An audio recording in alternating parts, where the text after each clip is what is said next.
Kikiluso ba kayo? Hihintayin niyo pa yung sagot dyan. Kasi ako, sasabihin ko sa inyo, pag hindi niyo po yan kinalas, ngayong araw na to, ako po magtatanggal niya. Naka-willing po ako Magkaano po kami, magko-contest po Yes kami po, kasi yes po, opo. property Magharap po po tayo. namin yan eh. Magharap po tayo. Binabayaran po namin Magharap yan. po. Ayan po ay kasama sa Harap po ako, 27.5 ma'am. square Trabaho ko meter. lang po, pasensya na kayo. Oo. It's my legal right. Pero Binabayaran itong isang bahay dito o building na ito, no, mataas ito no, ay sumakop na nga sa sidewalk. Mapapansin nyo na talagang andito na. No? So ito nga ilalim nito is waterways, no, Embornal yan. Sinasa loob na yan. So sidewalk talagang nasakop na nga. No? Ito, makita nyo. Yan. Andito tayo ngayon sa Barangay Kalawaan, particular dito sa Cuevas Street, kung saan nandito ngayon ng team ng Action Line Division at TPMO na nagsasagawa ng clearing operation. At dito sa lugar na ito, nadatnan nga yun na ilan sa mga motor dito na mga naka-illegal parking at yung iba naman ay walang suot na helmet.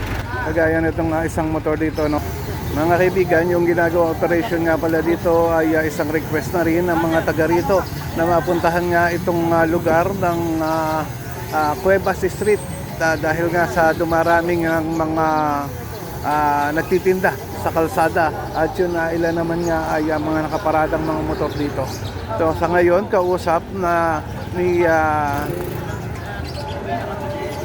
Cap Jesse Gabiola ang team leader ng Action Line Division na nagsasagawa nga ng operation. Ay pinag-uutos na rin ni Cap Jesse Gabiola pati dito sa mga barangay officers itong ginagawang operation dito. Pero yung mga nakamotor na may walang helmet, pwede po sibihan. Ano nga, sabihan mo yung mga pero pag matigas yung ulo ng walang helmet, mayabang, makikita nyo na. Pero ito na dito, itong mga... Ito na sa lilero na to, sir. Lilero to, pwede na saka dito sa Paulino, Dalandan. Paulino to, hanggang Dalandan po. Sa Burnete. Pero ito, nadaanan nun namin ito, medyo nahirapan niya kami duman dahil tuwi nga ngayon. Tuwi yan. Kasi yung Cuevas natin, may ginagawa doon. Kaya dito natin dadaanan. Yung mga nakaparada, tingnan nyo na. Pakiasin na sila ha. Ito po ay evidence. Napakinggan natin ang pag-uusap ng barangay captain at ng team leader ng Action Line Division na ito'y request na rin ng mga taga rito na ngayon naman ay sinusunod din ng barangay captain na si Jess Gabiola.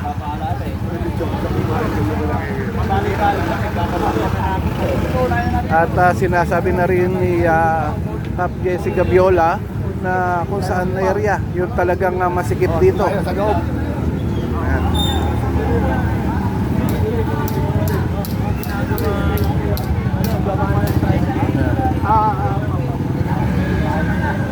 Lahat tayo. Go. Yung mga obstruction, lahat ng obstruction, paalis. Ito no mga kaibigan, pinag-uutos na nga ng team leader ng Action Line Division na lahat na madadaanan, obstruction dito ay pupiskahin na at tatanggalin dito mismo sa sidewalk. Sa sinasagawang clearing operation na ito ay nagtulong ang barangay officers at ang Action Line Division.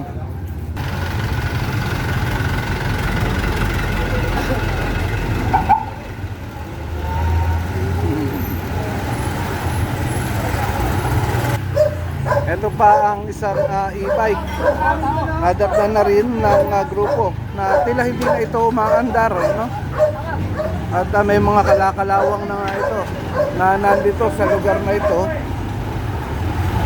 At ngayon dadali na sa impounding area.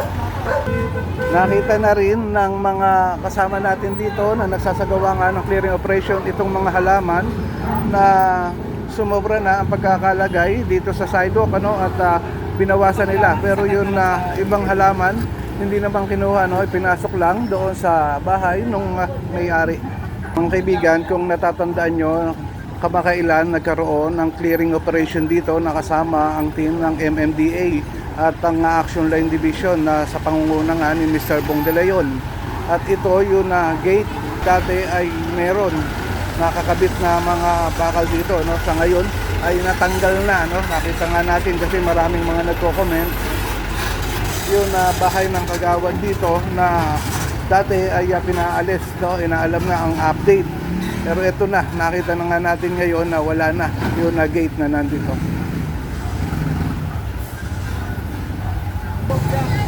Nadat na rin yung mga tricycle na mga nakaparada dito sa hindi terminal. At ngayon nga ay tinitikitan na ng team ng Action Line itong mga illegally parked na tricycle dito.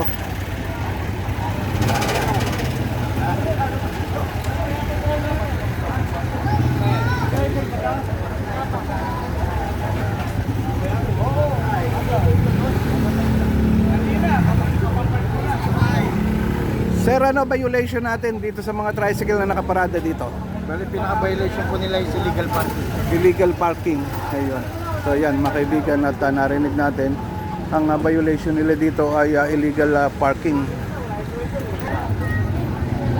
Inuulit ko mga kaibigan, nandito tayo ngayon sa Bornay Street, Barangay Kalawaan, lungsod ng Pasig, kung saan nga nagsasagawa ng clearing operation ang team ng Action Line Division kasama ang mga officers ng barangay na ito.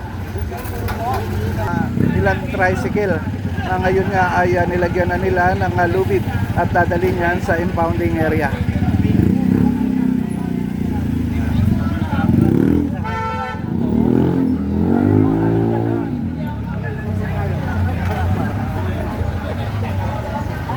Yung likod ng barangay, yung pinasukan natin kanina, two-way na ngayon dahil sarado ang kuwebas. Kaya kailangan i-clearing din natin yung lugar na yun sa likod ng barangay. Kasi two-way na. Basta yung pilan legal, okay lang. Ganun nga. Basta ano, Bornay lang tayo tapos. Ang pinakahuli natin yung Jimenez. Oo, yung Jimenez ang pinakahuli natin. Magaling magtali. Magaling magtali yan. Itong isang motor na may sidecar dito na nakatali na dito sa pinaka-service ng Action Line Division at dadali na nga ito sa impounding area.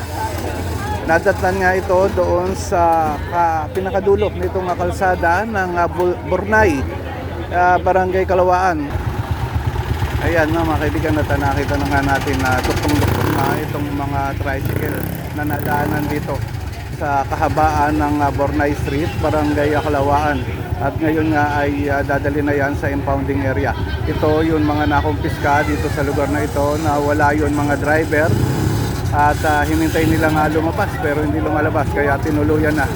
At kung doon sa may mga may-ari naman nitong mga motor na yan ay pwede nilang puntahan sa Action Line Division doon sa Barangay Santo Tomas, lungsod ng Pasig.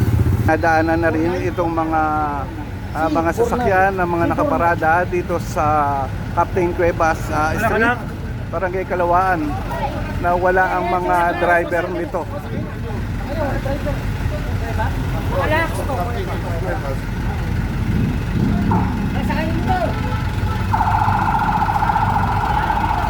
Ayan.